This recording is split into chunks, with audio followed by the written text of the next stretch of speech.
अम्रपाली दुबे ने रचाई शादी तोड़ा निरहुआ का दिल। दोस्तों बता दें, अम्रपाली दुबे की पहली फिल्म थी निरहुआ हिंदुस्तानी।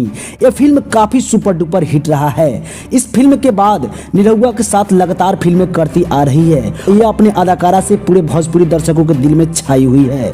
दोस्तों बता दें, दिनेश लाल यादव, निरहुआ और अम्रपाली दुबे एक दूसरे के रिलेशनशिप में रह रहे थे, लेकिन सोशल मीडिया से अभी पता चला है कि अम्रपाली दुबे किसी और से करती है प्यार। क्या है पूरी खबर की जानकारी हम इसी वीडियो में बताएंगे। अगर आप अभी तक मेरे चैनल को सब्सक्राइब नहीं किए हैं तो सब्सक्राइब कर बेल आइकन घंटी को दबाना ना भूलें। दोस्तों बता दें, सोशल मीडिया पर अरविंद अकेला कल्लू संग साथ फेरे लेते नजर आ रही है अम्रपाली दुबे। इन दोनों की शादी की जोड़े वाली तस्वीरें काफी तेजी से सोशल मीडिया पर वायरल हो रही है। दोस्तों बता दें, अरविंद अकेला कल्लू 10वीं फेल है और अम्रपाली दुबे ग्रेजुएट है, फिर भी इन दोनों की केमिस्ट्री इतनी अच्छी है कि इन दोनों ने कर ली है शादी।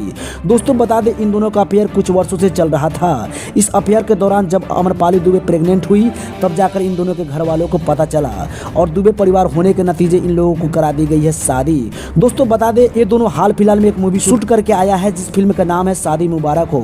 उस फिल्म में पति पत्नी के किरदार निभाए, वो किरदार हकीकत में बदल गया है। दोस्तों आप कमेंट करके जरूर बताएं कि अम्रपाली दुबे और अरविंद अकेला कल्लू की जोड़ी कैसी लग रही है।